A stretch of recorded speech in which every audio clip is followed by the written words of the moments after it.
pushed them really, really hard, probably harder than any other Cambridge team that I've been involved with. So I'm really looking forward to seeing how resilient they are in the middle of the track. It's Steve Chatmore's final year as the Cambridge coach. He's joining the Great Britain setup, actually. He's going to be number 2, really, or certainly head of performance, alongside Jürgen Grobler. And Constantine, it's going to be a close race, this, do you feel? Yeah, I mean, Cambridge are favourites, but I really wouldn't write off Oxford. I think they look great out this morning. They've got a great mix of youth and experience in the crew. You've got Anders Weiss, American Olympian, sitting in the 4th seat, laying down the beans. You know, hopefully matching that power George was talking about from James Letton. He's a big, strong guy. You've got, you know, some experience in there as well. Will Geffen, it's his 3rd boat race. He really knows his course. You know, he's sitting in the middle of that crew, going to be a really steadying influence. Same is true of Ian Mandale. It'll be his 4th time down the course, albeit the first time, you know, on the big stage. Felix Drinkle sitting in the stroke seat, young guy. Well, interesting, because obviously George was talking about the Cambridge stroke, and I know you think an awful lot of this Oxford stroke, and very young guy, he's only 18. Yeah, he's a really exciting talent, and you know, I think it says something, Sean Bowden sticking him in that stroke seat. You know, he didn't stick me in the stroke seat until I was in my 3rd year. I was 21, 22. He's gone and given Felix that vote of confidence early on. He's a really smooth guy, really exciting talent. You know, junior world champion. And frankly, great for Oxford to have that longevity, that continuity going forward, because he's going to be around for a while. Could be a battle of the 2 young strokes. Well, out on the water, we saw him umpiring the women's race, so he's had a really good feel of conditions there on the river. What's it like, Matt, apart from dark? Absolutely, I was going to say the cloud has come over, it's almost getting dark, never mind the hour change that's about to happen overnight tonight, but it's actually surprisingly cold. It's sort of, I've just noticed all the kit coming back from the crews, they strip off their long leggings, strip off the long tops, and it's going to be a battle for what, another couple of minutes before they get going to keep warm. But absolutely, at this stage in any boat race, your heart is pumping sitting in that boat at a complete standstill, because the next thing that's going to happen is the race umpire, John Garrett, is going to stand up and call them under orders. And that is always a stressful moment to feel. We've done all this training, months and months of training, and now is the time to pour it out into the River Thames. Well, you can see them there. They are poised, they are ready. 16 rowers and 2 coxes about to face just over 4 miles of Thames tideway. They're studying everything from European politics to astrophysics. It is time now for brawn rather than brain. It's basically a mind game. You go until you can't go anymore. Past results have no bearing on this year's race. Cambridge will be tough opposition, but we're more than ready to take them on. It's not about making the boat, getting a blue or having the blazer, it's about winning. It's going to be a big one. To win would be incredible. It'd be the best day of my life. All that is done, all the waiting almost over. This may be close as well. It is dark, it is gloomy, it is still as well. The river is in a gentle humour today, and they sit and wait in the stake boats. Cambridge, as we look down there on the Surrey station, on the far side there, Freddie Davidson in the stroke, and everybody chose Surrey, who won the toss. In fact, the last time that a side winning the toss chose Middlesex was 2005, so everyone seems to favour Surrey. Oxford the last to win from Middlesex in 2015, and Oxford on the left on the Middlesex station. The umpire is John Garrett, umpire 3 times before, including the tempestuous 2012 edition. He will hope for calmer here. And they're just about ready, but both coxes with their arms up at the moment. There is Zachary Johnson, the Oxford cox, and Hugo Ramamberson has his arm up as well. So Zachary Johnson.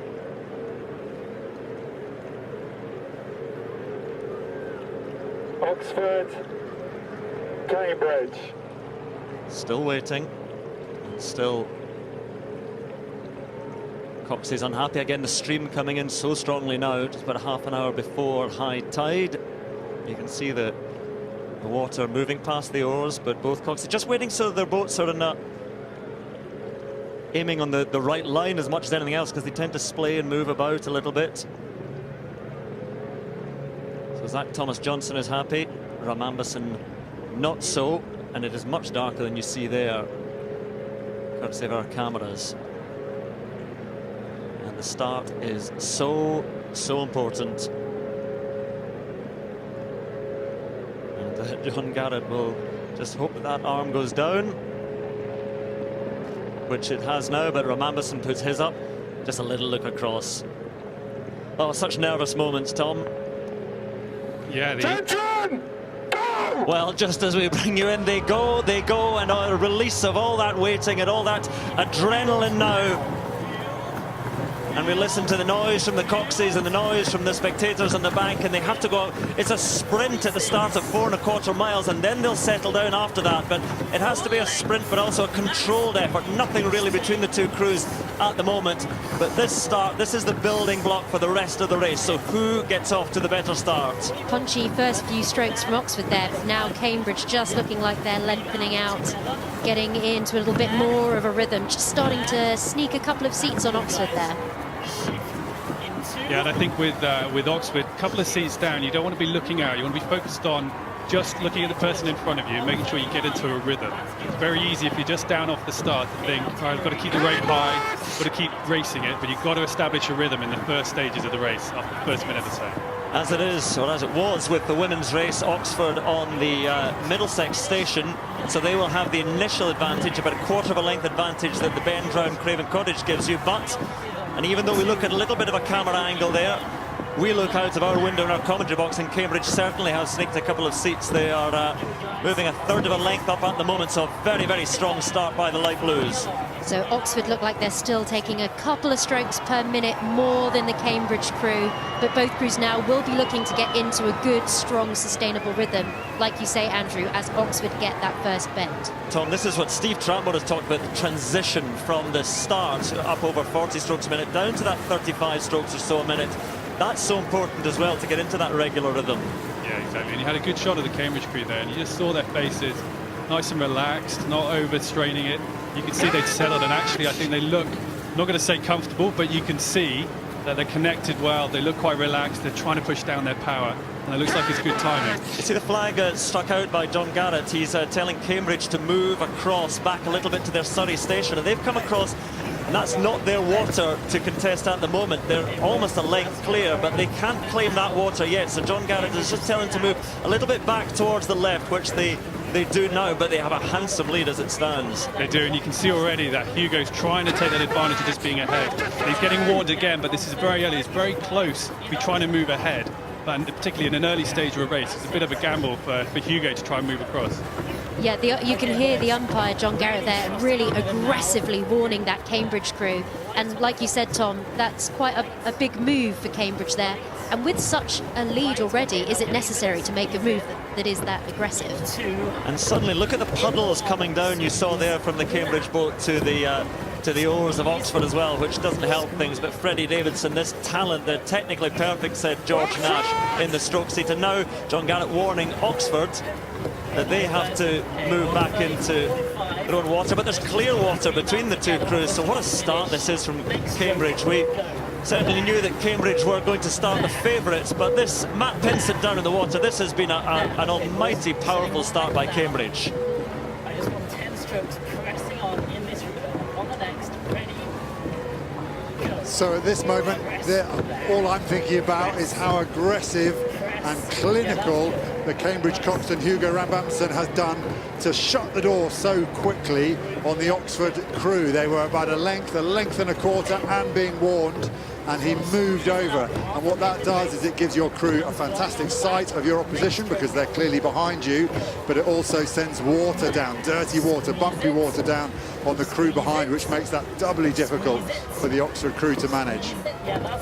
Well, it is a very, very powerful Cambridge crew. It has a British pair in the stern, a British pair in the bow, and then Americans in the middle. And this Oxford crew has a lot of work to do. But Fisher and Elwood, and there is Big Jim Letton, the huge American, alongside Alizadeh and Fury and Meeks.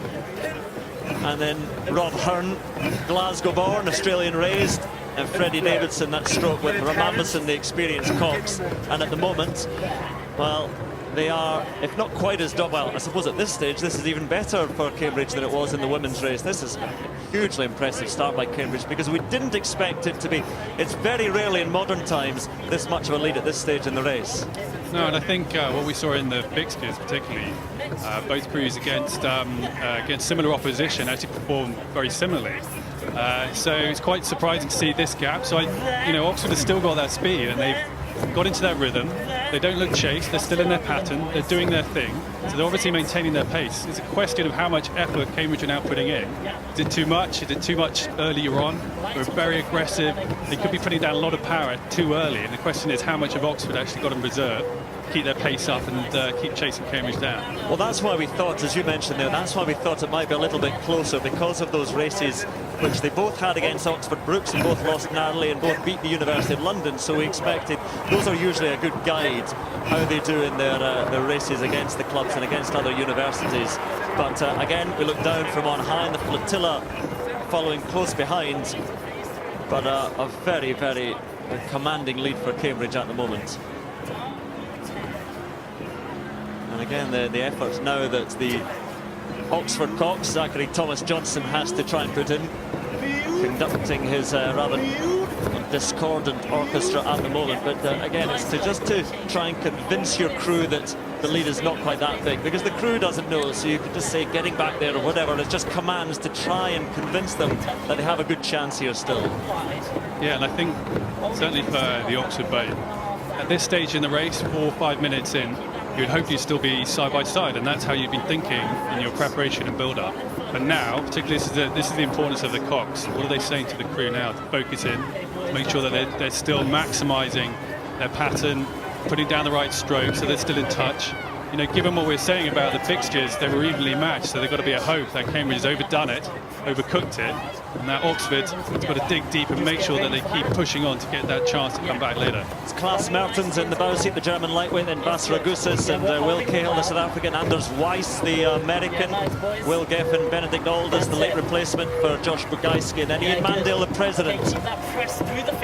And Felix Drink, a very talented young oarsman in the stroke seat, but well, what a lead that is. Again, it draws fairly even comparisons with the women's race as they head under Hammersmith Bridge, and those looking down, I don't think they would have expected a few flares going on. Flares at the boat race, whatever next, but Cambridge a long, long way clear and very difficult to see a way back into this for Oxford.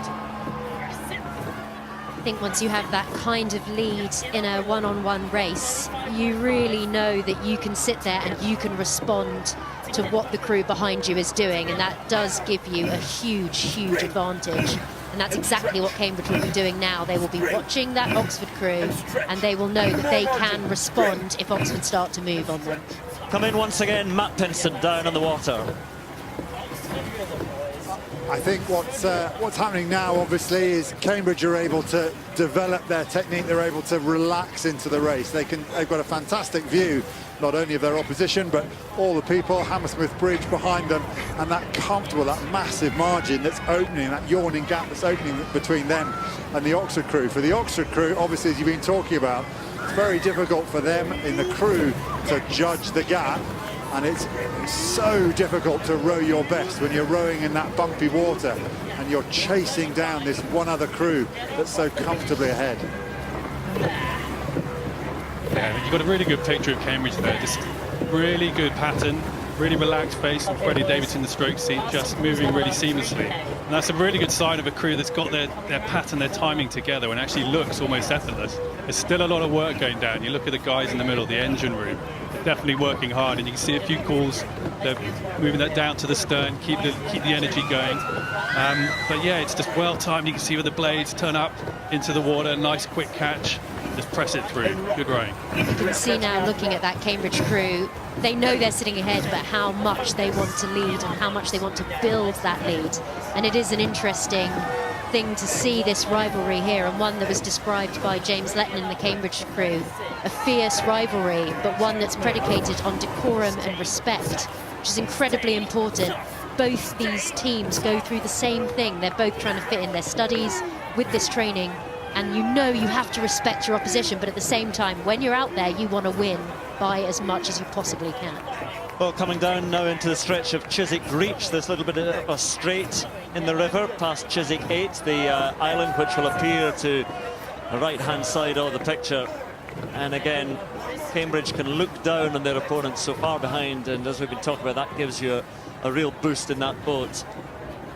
And there are no variables either in terms of this sometimes could be where the water starts to get a little bit choppy depending on wind direction. There's none of that today, so nothing of that ilk to try and help Oxford here. It's down to pure rowing pedigree, and Cambridge, as it was in the women's race, just seemed to be a little bit better and a little bit stronger. And you rarely, as we've been talking about in modern times, because both universities have such good programs, are so well coached, you don't tend to get margins as big as this, but so far a demonstration by Cambridge.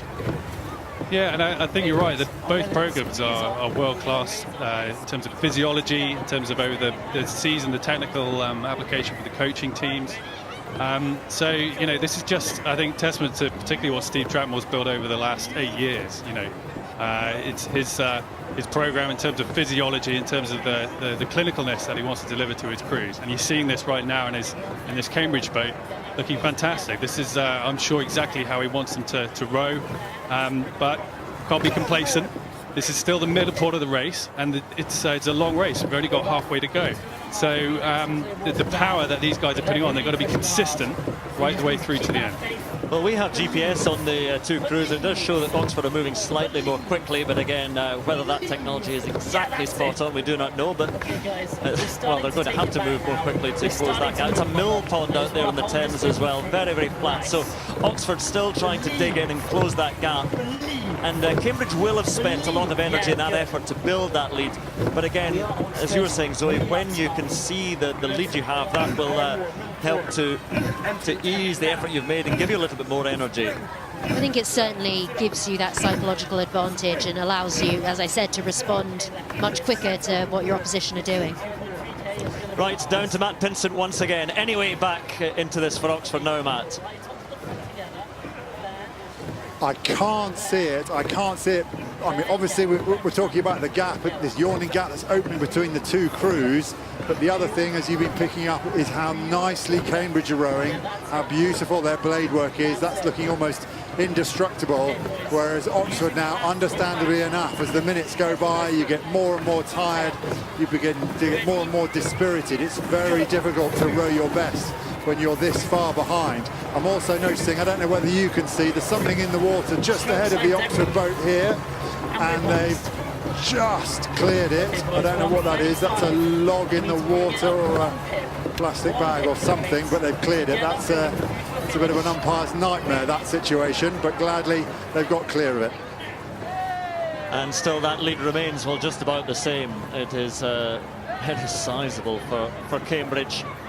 And you look at the talent they have in this boat, and we saw Freddie Davidson, Rob Hernstroke and Seven, and they'll be trialling together in the GB trials, and Fisher and Elwood in the bow pair also looking to work together in the GB trials, which come up in 3 weeks' time to get Caversham, and then the Americans in the middle of Letton and Alizadeh and Fury and Meeks. International pedigree there as well, and all steered and driven on by Hugo Ramambas, and it bobs up and down, still issuing those instructions again, as you have to show no mercy and keep on pushing. They'll be very, very tired men indeed now, but that power, you can see the size of the frame of Jim Letton, but it's power with that control as well and that technique, and again, it's a fairly comfortable watch for the umpire John Garrett. Yeah, that's exactly the combination that you're trying to look for in rowing. You've got all the power, the training and physiology that you build through the season, but it's got to come in the technical application as well. It's 50-50. And I think that last overhead shot, we were just looking down at the Cambridge boat, you could see that nice combination. A lot of power going down, but it was well timed. It was technical, good execution. I think looking back at the Oxford boat, you can see they're really having to push. You know, you need to be speaking in the crew, little calls from the bows, keep the spirit up, make sure they're going to be proud of this race, something to learn from for next year. And it's never about just one man, but Cambridge will be very keen to see off Steve Trapmore, their coach, a very popular figure with the win. As we've been talking about in the programme, he heads off to join the British setup, so he'll be heading off to watch those trials, working alongside Jürgen Grobler, and it looks very much as if he's going to head off with a victory.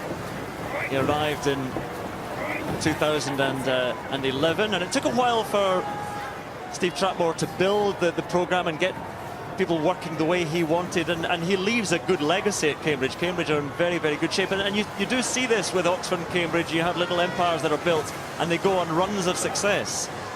Yeah, and I think that's ultimately what both clubs are trying to achieve. They want to get a run, and like you're saying, you win one race, you find a couple of things which the guys who then returning the next year can bring along, some confidence, some real sort of gems of how to win, how to think about how you approach the start, for example. And that's exactly what you want to do each year. And yeah, Sean's had fantastic over the last 10-15 years, good runs. But I think Steve has built a really good program, and yeah, like you were saying, it's a couple of things which he can certainly leave it as part of his legacy. So through Barnes Bridge they go, and we go once more down to Matthew Pinsent. As you've been talking about that Steve Trapmore legacy, I just had a quick glance back to see his 2 wins with the boat race for 2012 and 2016. 4.5 lengths was the margin between his crew and Oxford in 2012, and 2.5. I can't see his winning crew today getting out beyond 4.5 or 4.25 lengths was that official margin in 2012. But it's certainly going to be a very handsome win for him to sign off his time with CUBC. Yes, what, 5 lengths or so at the moment. I mean, the biggest win in recent times was a win for Oxford by 11 lengths back in 2014, but factors there. Luke Juckett was almost thrown out of the 2-seat just past Hammersmith in the light blue boat. And again, here on these shimmering, quiet waters of the Thames, Cambridge just keep on piling through. But it's been a victory built in the first half of the race. Yeah, absolutely. I think none of us expected Cambridge to get that lead quite so early, and they just looked really confident. You know, after those first few strokes where Oxford seemed to pile on a little bit more power a little bit earlier, they really looked like they got into their rhythm, rode those really long strokes, looked confident with it. Yeah, and I think traditionally that's actually been Oxford's strength over the last decade. They get out very quick, they get out clean, and they establish a rhythm early on. And maybe in the first 10 strokes, I think Oxford probably got out a little bit quicker, a little bit cleaner. But Cambridge got into their length pretty early, and you could see once they got connected and that power came through, then they started to move quite early. And then Hugo, yeah, very, very aggressive in the early stages.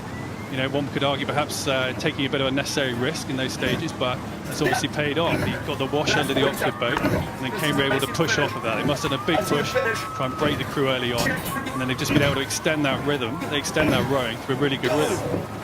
Another contrast between the churned up waters of the flotilla and the calmer waters up ahead, with the lights of the boats and the lights of Barnes, and Chiswick Bridge is calling them home now.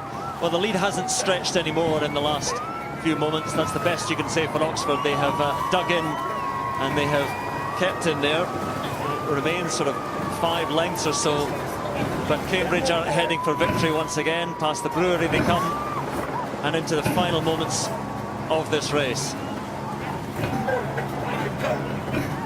So it will be Cambridge again. It was Cambridge in the women's race, it was Cambridge in the both reserve races, and Cambridge take the 2018 men's boat race, and once more the splashing and smiling celebrations begin. The Thames, the stretch of the Thames, belongs entirely to Cambridge. Oxford cross not too far behind, but they were kept at bay throughout by Cambridge.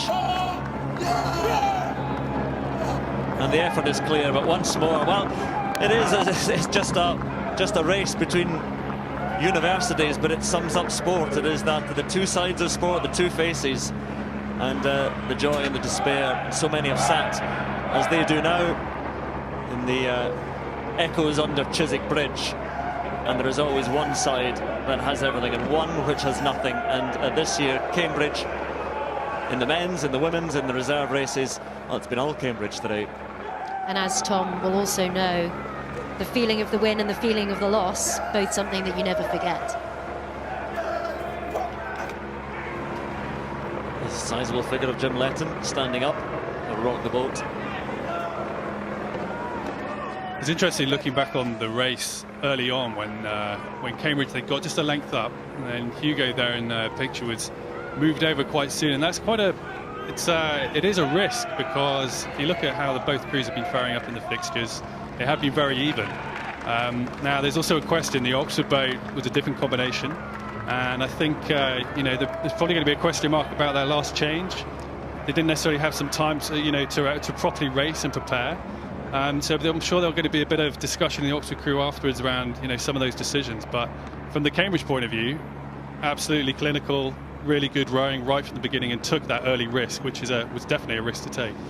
Well, you see the effort given by Will Geffen in front of Anders Weiss, the American, but that will be a talking point. I mean, it's not just one man going out and another man coming in, and certainly Josh Bugajski, who is here watching out of the boat as of just last week or so. That's a big change, but it's not just that. It upsets the balance of the boat as well. Sean Bowden insistent that the boat was going better after the change, but well, only he and they know. But I think they might have struggled today, perhaps as a result of all the uncertainty in the boat.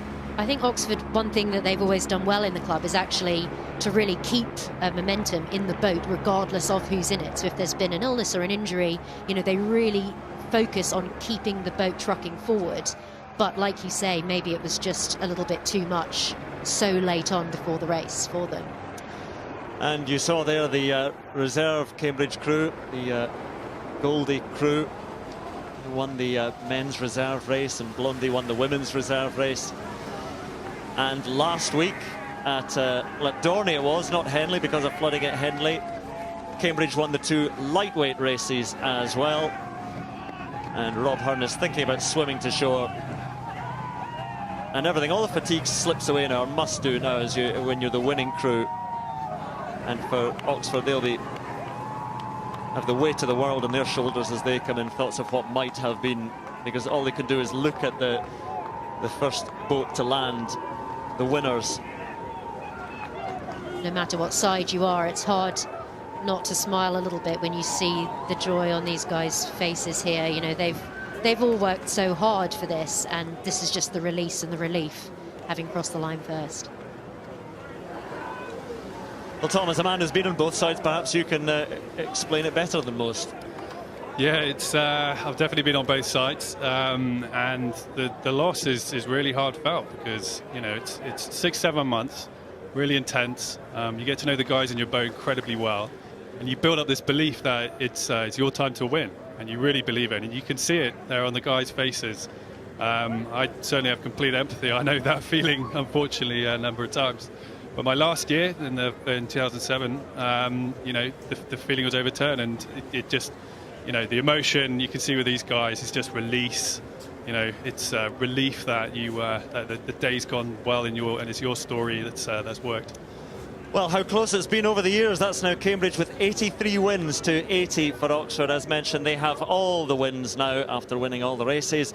But this is the one that these men wanted to celebrate today, and they do now. And their president, Hugo Ramambason, is down at the finish line to give us his thoughts. Hugo, many congratulations. All week you've been talking about handling the occasion, handling the pressure, and goodness me, you did that today, Hugo. Yeah, no, it's so weird. It's my 4th time I've raced on the course, and sitting on the start line, I felt so calm, and I was kind of struggling to deal with it because every other race I've done here, I felt so nervous, and we were so ready for it, so ready, and the start was pretty leveled, but then kind of 30 seconds in, we started to move, and we just didn't look back. It's an incredible race. And the guys in studio and the commentary team were talking about aggressive rowing. Was that always the game plan today, Hugo? Yeah. I think we didn't expect it to crack so early, but yeah, the plan was to go out hard and to earn the right to win the race later on by just rowing each section minute by minute as hard as we could. And it just cracked early. We just foot down, foot on the gas, and we just kept moving. There's so much focus to just keep at it and not let them back in. Is an incredible row. A brilliant crew as well. What about the big man and the big man's role here today? This guy, it's been a journey. We've 2 races together with Jim. Last year was tough. Last year was real tough. I think been a tough season. It's just been great. Working with guys like Jim, guys like Freddie, guys back from last year. The attitude in the squad's been so good, and I'm so glad it's all come good. All the work we did. It's time for the 2 of us to look up to him. This is the moment I've been dreading all week. James, many congratulations. And Hugo this week on social media was talking about a once-in-a-lifetime opportunity for you guys. Yeah, so absolutely. I think we were lucky to do it 2 times, but obviously a bitter taste after last year. Good racing. Obviously, respect to Oxford in 2017 and 2018. Very formidable opponents, but I think the added impetus of sort of losing sort of that vindication of wanting to come back and put up the W. But I think the most important thing is we really bonded together and did this for Steve. You know, he's been one of the most formative people in my life, coming over here to the UK, sort of a foreign country, quite literally, knowing that this was his last year and we all went out from stroke one. It's an interesting race in that it's almost 7K and you might think you want to pace it. But really the race can be won or lost from that first stroke, and we knew that if we wanted to give Steve the send-off he deserved, we had to do it right from the start. So he's leaving. So just how pivotal has Steve been? Because you're a pretty tight bunch anyway as a crew. Absolutely. You know, on paper sometimes these crews, I don't think his win-or-loss record is exactly representative of the coach Steve is. He's the best coach I've ever had across any sport in my entire life. And he does something really special with these guys that come here. Admittedly, I was quite terrible when I turned up to Goldie Boathouse, and he has absolutely changed my life on and off the water. An incredible man, incredible coach, and I think it's absolutely deserving that he's moving on to the national team. Top man, James. Thank you very much indeed. Enjoy the celebrations. Good man. Thank you. Thank you very much.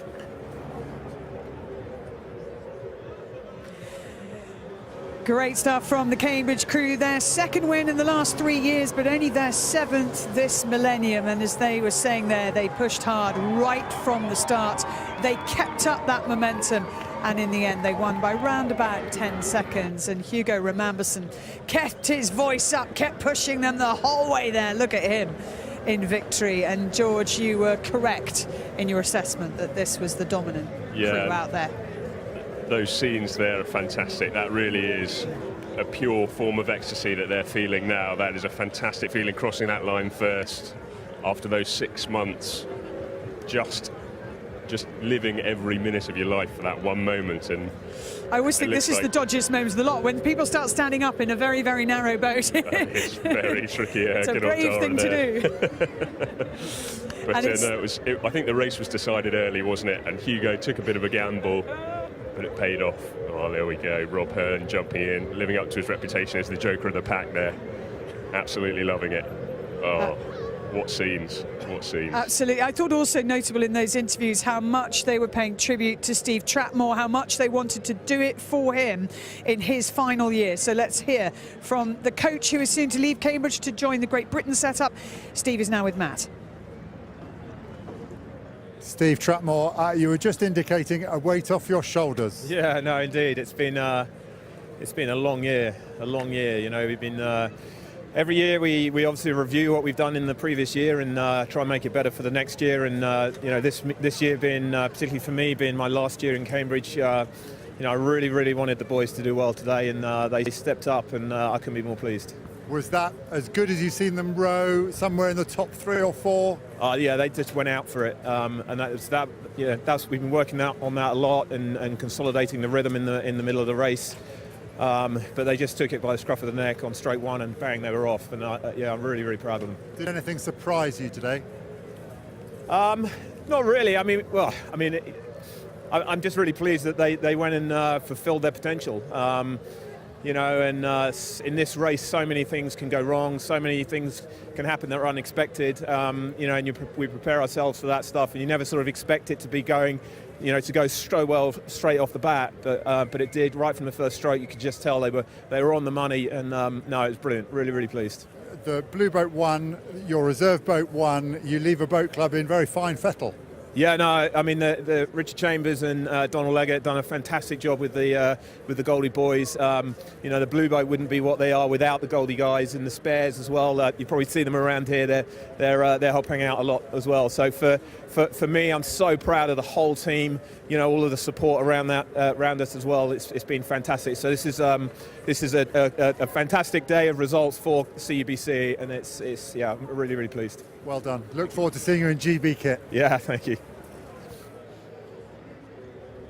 And it is the first time that Cambridge have won all 4 races, so both of the boat races, both of the reserve crews winning as well, since 1997. And of course, back then, the women weren't rowing here on the Thames. So it really is, it's a stunning, clean sweep of success for Cambridge. Let's hear from the beaten Oxford president, Ian Mandale.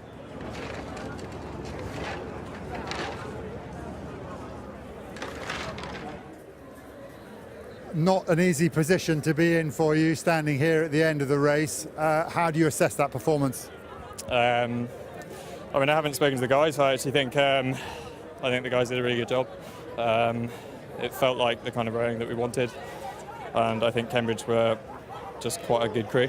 So I think in terms of our performance, I actually think we put out quite a good performance. Yeah, not always easy to lose and say it was a good performance, but there we are.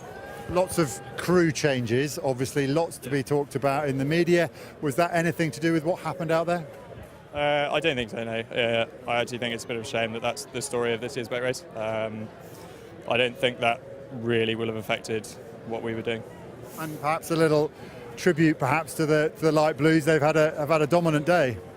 Yeah, I don't know if they won Osiris Blondie, did they? Yes, all okay, four. So they won all four. Yeah, no, they did well. Yep. And what way back then for Oxford? Well, I don't really see it as a way back. I think Sean's got a pretty good programme in place. I think Morgan Gerlach was in my position in 2016, and like he said, I think we're still in a pretty good place as a club.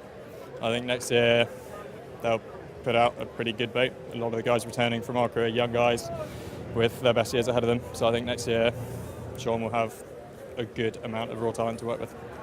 Never easy. Thanks for stopping. No worries, thanks.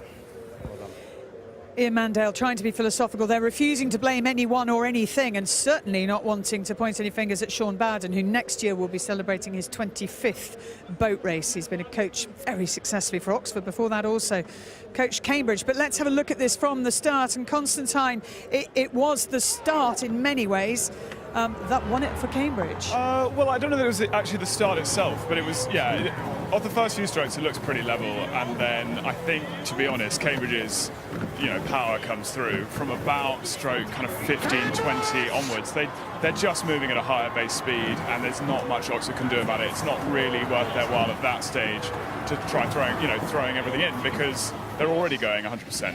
Now, this is a key moment because Hugo Rememberson, the Cambridge Cox, takes a very aggressive line here, George. Yeah, it's always a gamble here to steer over, because if the Oxford crew touches Hugo's boat there, Cambridge are disqualified. So on the one hand, he wants to give them as much dirty water as he possibly can, but on the other hand, if that gamble doesn't pay off, he's out. So that really was possibly an unnecessary gamble, but it did pay off there. You can see that Oxford boat just in 2 strokes, 2-3 strokes there. That's nearly quarter, half a leg. So I think he gets it right. I think you see that he's already washing them down with Cambridge's puddles before he's really taken that gamble, before the bow stern canvas looks like it might be threatening hitting the Oxford boat. I think he gets it spot on. And he's well in control by the time they reach Hammersmith Bridge. You can see the flares there going off. And now a huge margin, and there was no way Oxford could really get back into it here. They couldn't get traction. It was just, as I said, Cambridge just had a higher base speed, and to be honest, when that happens, that crew's going to win. It looks like Oxford were rowing nicely. They look pretty relaxed, they look pretty loose, they look pretty long, but they just probably didn't have the power to match Cambridge. We heard about the strength. George was talking about how strong some of those Cambridge guys are. Oxford didn't have that to match. Well, now they get a chance to celebrate, and let's hand you back to Jason Mohammed for the presentation. It is very much time for the celebrations, ladies and gentlemen. Joyful scenes then for Cambridge University. What a day for the university. Now 83 wins in 164 races. Ladies and gentlemen, please welcome your presentation party. To present the trophy, would you please welcome Charlie Scharf, Chairman and CEO of BNY Mellon. And also we're joined by the company representative, David Sewell, of the boat race. A very good evening to you, gentlemen. But ladies and gentlemen, before we bring on Cambridge University, our winners, would you please welcome our runners-up, Oxford University.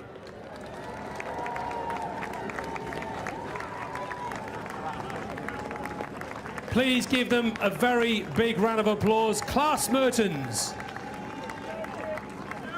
Vasilis Ragusis, Will Cahill, Anders Weiss, Will Geffen, Benedict Aldous, the President Ian Mandale, Felix Drinkall and Zachary Thomas Johnson. Hard lines, gentlemen. And lovely to see handshakes and hugs from Cambridge University as Oxford depart the podium. It is now then time to hand over this wonderful trophy and pop a few bottles of English sparkling wine. And I know Cambridge University are looking forward to this. Would you please welcome our winners, Charles Fisher.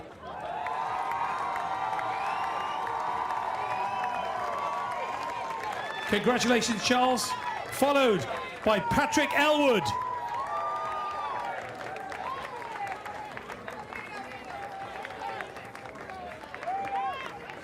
At 208 centimetres, James Letton.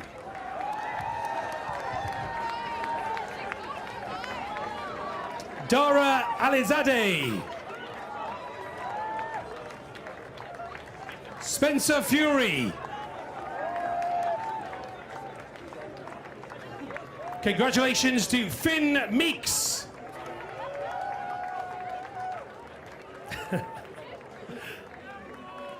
Rob Hearn laughing and joking on the podium. He's going to have a great night by the looks of it. Freddie Davidson, ladies and gentlemen. And the president, the main man, Hugo Ramamberson.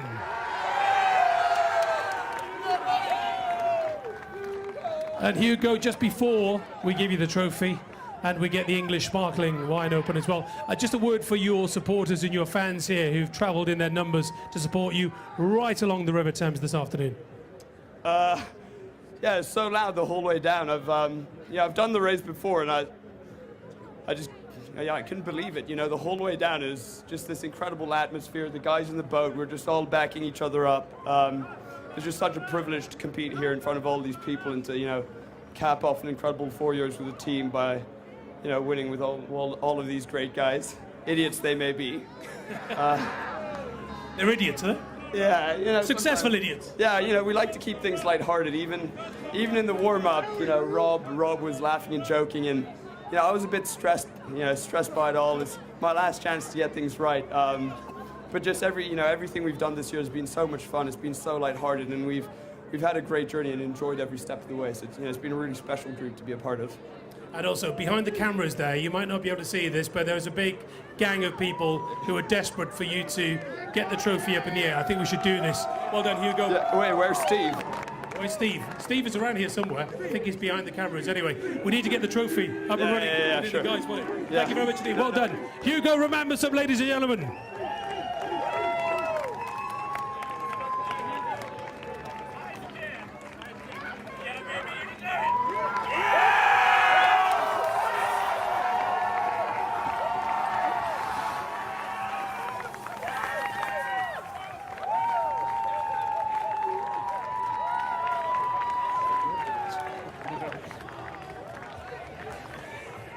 And just to tidy up the details on that victory for Cambridge, their official time was 17 minutes and 51 seconds, and the men winning by 3 lengths. In the women's race, Cambridge winning as well, and that victory by 7 lengths in a time of 19 minutes and 6 seconds. Well, I think we have got a minute or so before Hugo Ramamberson gets thrown into the river. Meanwhile, here at the finish of the boat race, down on the banks there of Mortlake, or actually the Chiswick side, we are about to see both of the Coxes from Cambridge being thrown unceremoniously into the water, because this is how they celebrate victory. And Sophie Schapter and Hugo Ramamberson will not even be feeling the cold, because they have emerged victorious. George Nash and Constantine Louloudis and Helen Glover and Catherine Granger have all given us their expertise, but in a sentence, how would you sum that up, George, as a day for Cambridge? I think it was a really wonderful performance from all crews. Cambridge really have put down a really historic marker today. I think it was fantastic. And Stan Oxford have got to regroup. Yeah, you know, it's a setback, it's a blip, but it's part of the course of doing a 2-horse race. You're not going to win them all. You know, Sean always says you've got to win the ones you should win and some of the ones you shouldn't. That was probably a race we shouldn't have won, and we failed to pick it up, but, you know, there'll be others. Good stuff. Thank you both so much. Thank you also to Helen and Catherine. It's a very, very grey day here in London, but it has definitely been lifted by hugely impressive performances from the lighter shade of blue. Thank you so much for watching the Cancer Research UK boat races.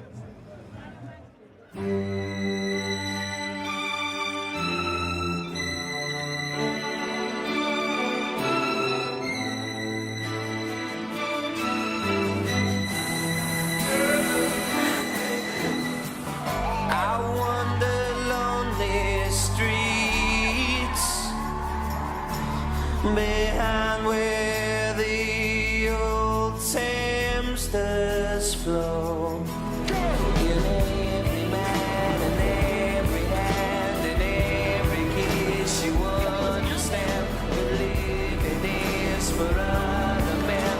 I hope you know that I am made to come on. I'm thinking about history. It is going to be Cambridge by a distance as wide as the Thames. This stretch of the Thames belongs entirely to Cambridge.